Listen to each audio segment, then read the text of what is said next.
In the last month, we published a paper in Science Translational Medicine, which really shows quite convincingly that platelets, not only are they important in clotting, but they're actually important in the buildup of plaque in the arteries.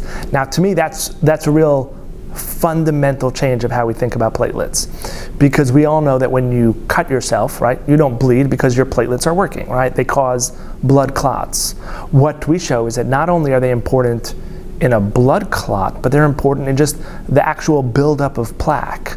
Now, if you think about that, you can say, so why don't we target platelet function to prevent plaque buildup, right? And we have drugs. We have drugs like aspirin, and we have drugs like clopidogrel, or a P2Y12 antagonist. And you would think that if you block those, maybe you would block plaque buildup.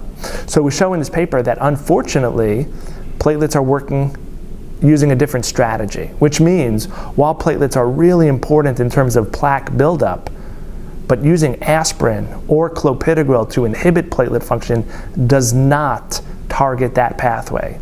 So we believe that there are new pathways that will be discovered, that we've actually really started understanding of how platelets build up plaque. And we think that in the future, we'll be able to target platelet function that can prevent heart attacks and strokes, but ultimately can even help plaque buildup.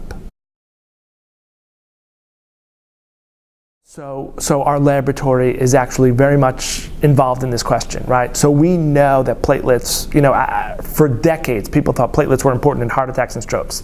Now we know that they're important in just regular heart disease, regular lower extremity peripheral artery disease.